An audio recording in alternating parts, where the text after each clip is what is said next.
Magandang araw po sa atin lahat for today's video. Kagaya ng sinabi ko sa inyo, last video ko ay pakikita ko naman sa inyo kung paano ako nagko-kondisyon. Siyempre, hindi ko magagawa yung tamang conditioning ko without yung tamang gamot na ginagamit ko. Siyempre, yung ina-apply ko. Okay, para ma-perfect ko yung conditioning period ko, no, kailangan tama yung gamot ko. Siyempre, hindi ko magagawa yan kung wala ang LDI. Alagang tunay, laking LDI. Siyempre, bigyan ko lang kayo, maikli lang, no. Ito yung game ball conditioning ko. 14 days conditioning.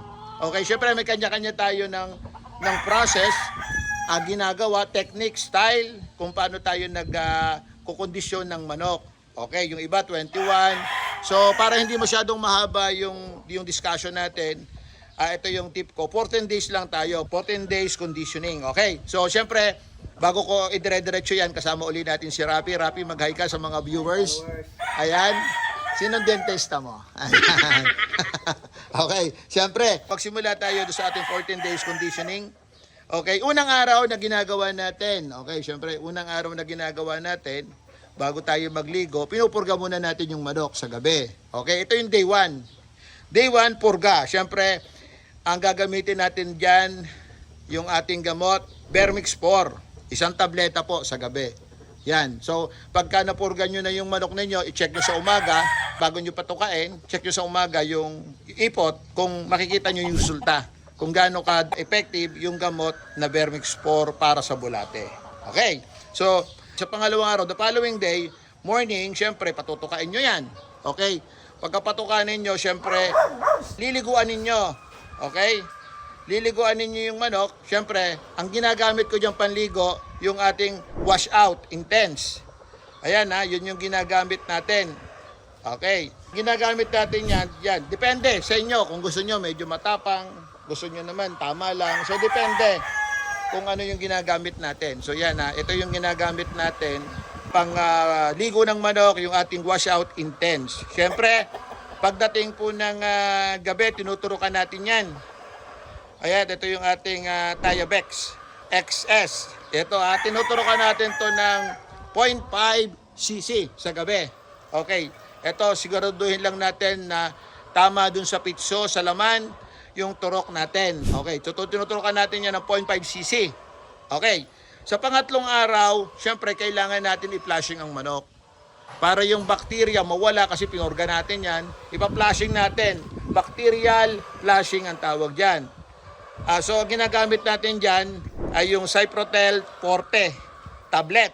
So, pinapainom natin yan, isang tablet, 2 oras bago magpakain sa umaga. So, yung ganun ang ginagawa natin. Okay ha? So, gagawin natin ito ng 2 araw. So, sa pangatlong araw, sa pangapat na araw, gagawin natin to bacterial flushing.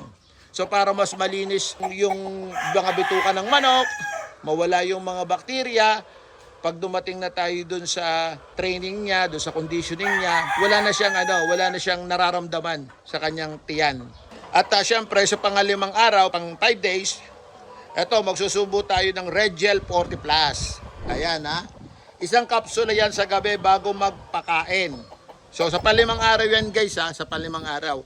Ito tinuturo ko, ito yung gamot na ina-apply natin doon sa 14 days conditioning.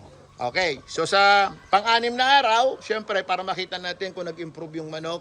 Ispar natin yung manok para makita ninyo kung nag-improve, kung yung manok ba natin gumaan ng galaw, bumilis ang galaw, nagka-power. Malalaman natin yan, doon natin mapapakiramdaman kung nag-improve yung manok. Okay, sa 6 na araw. Okay.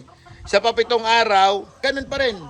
Since in-spar nyo yan, mas maganda nito, kinabukasan, liguan nyo ulit. Okay, dahil in-spar ninyo yan. So sa 7 araw, subo ulit tayo. Subuan natin ng LDI B12. Ayan, isang tableta sa hapon bago magpakain. Ayan ha. So, sa 7 days. Pagdating ng 8 days naman, guys, subo ulit tayo ng, ito naman.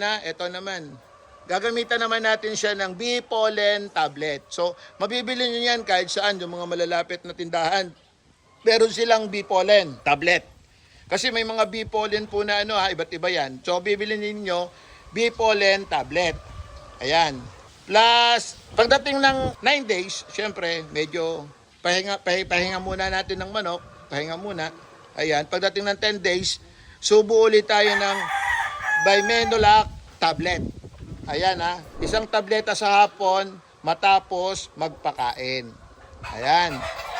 Papainumin ulit natin siya noon. Okay, so makikita nyo naman yung galaw ng manok. Siyempre, pinapanggas-panggas mo yan sa umaga, sa hapon makikita mo. Okay, pagdating ng ika-11 araw, 11 days, susubuan nyo naman siya ng Red Gel 40 Plus. Isang kapsula sa gabi bago magpakain uli. Ayan So, iba-iba yan. Merong pagkatapos kumain, merong bago magpakain. Okay. Sa ika-12 days naman, 12 days, subo ulit tayo. Ito yung Calvi-X. Ayan isang tableta matapos magpakain sa hapon. Ito yung ika-12 days natin. Siyempre, 14 days yan. Ika-13 days, siyempre, yung manok mo naka-pointing na yan. Siyempre, pointing na yung manok mo 13 days, magsusubo ka uli ng B-Pollen tablet. Ayan B-Pollen tablet. Ito 13 days. Isang tableta sa gabi matapos magpakain. So ito yan, kasi yan, may anti-stress din yan, yung B-Pollen na yan. So hindi na-stress yung manok mo kasi syempre kung ibabiyahe mo yung manok mo, malayo, syempre, lalo kung ang manok mo hindi masyadong sanay sa biyahe, kailangan may anti-stress yung manok mo. Yan Yung ika-14 days, ito na yung araw ng laban. Makikita mo na yung improvement ng manok mo. So guys, yung shinare ko sa inyo, ito yung tinatawag nating 14 days conditioning period natin. Ayan. So, doon sa may mga question, may mga tanong kayo, comment down below lang po at sasagutin po natin yan kung ano pa po yung mga gamot na ginagamit natin. So, basta huwag niyong kalilimutan, para magkaroon po ng magandang performance ang manok natin, lagi ko sinasabi, dapat tamang gamot, tamang alaga, tamang lugar para magkaroon ng magandang performance ang ating manok. So maraming pong salamat sa inyo. Kagaya ng sinasabi ko, basta gamot, alagang tunay, laking LDI po tayo. God bless.